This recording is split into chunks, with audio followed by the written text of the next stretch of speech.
Maybe you just got done watching the Olympics, or at least they were a few weeks ago now. Or you're watching the Prefontaine Classic and something dramatic happened there. I don't know. I'm recording this prior to the pre-classic.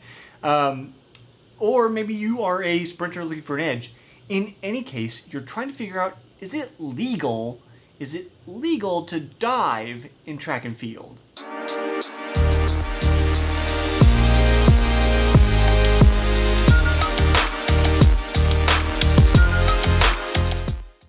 My whole spiel at the beginning tells you basically to subscribe. This is going to be a short video, so if you want to know more about endurance running, long distance running, all that kind of stuff, stick around with me, hit subscribe.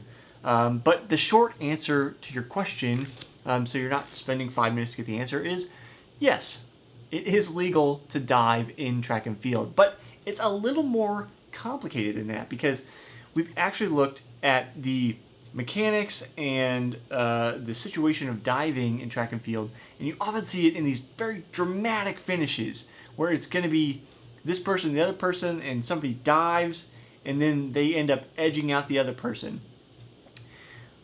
But the evidence, as we go back to try to study these situations, suggests that diving actually slows you down compared to just continuing to run. So there's a weird little situation where we have to figure out, why are these people diving and then consequently winning when otherwise they're like edge in edge? I would suggest that it's possible or probable that they dive because of their desire to win, and that desire pushes out just a little bit more power to propel them forward and compensates for that dive. I don't know that. We don't have enough information and kind of data to suggest, hey, this is actually what's happening. But I think you can't rule out the human spirit when you're trying to figure out, why did this person win?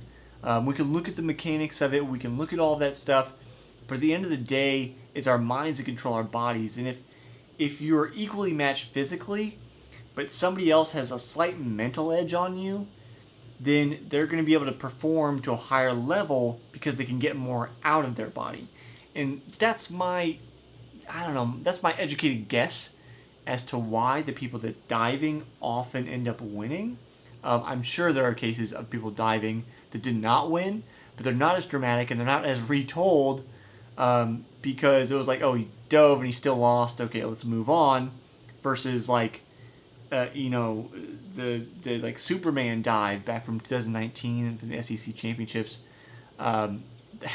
is super dramatic. Everybody shared it. It's like there's this big moment. It's what we watch sports for. These big dramatic moments. So I'm hoping to see more information on whether people should dive or not.